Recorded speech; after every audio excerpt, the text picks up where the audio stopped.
possible emotion last night. What's it been like today? Steve,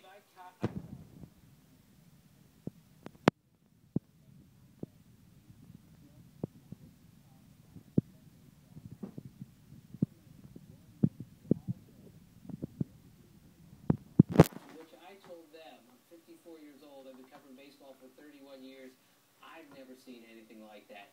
Nobody's seen anything like that because that night has never happened in baseball history. Never. The truth is inelastic. It cannot be stretched. So let's call it like it is.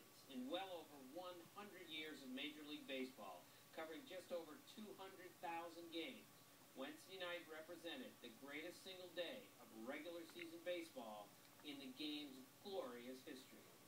One strike away from guaranteeing that there is a tomorrow for the Boston Red Sox. It starts with the Red Sox, whose fate was as cruel as anything we've ever seen, even if it was self-inflicted. 2 outs, going on with a 1-run lead in the 9th inning. It seemed at worst they were going to get to game 163 against the Rays. Instead, the Red Sox, who had not lost a game all year, but they led after 8 innings, lost in the 9th in excruciating fashion. Then 3 minutes later, they watched their season end on a walk-off home run at Tropicana Field. They became the only team in history to hold a 9-game lead in September and not make the playoffs.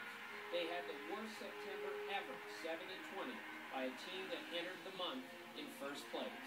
Carl Crawford called it devastating. It was worse.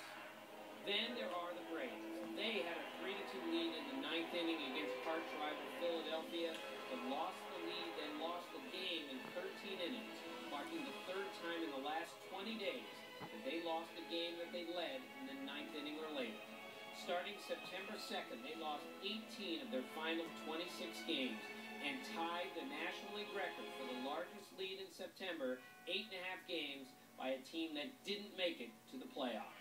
Braves catcher Brian McCann called it the worst feeling he has ever had walking off a baseball field.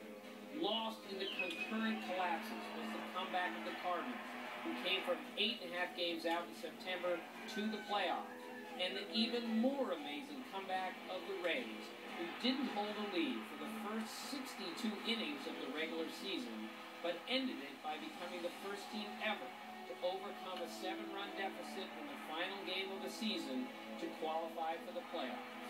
It was the first time the Yankees had lost a 7-run lead in the 8th inning or later since 1953. Dan Johnson was hitting 108 at the time of his game-tying homer in the 9th.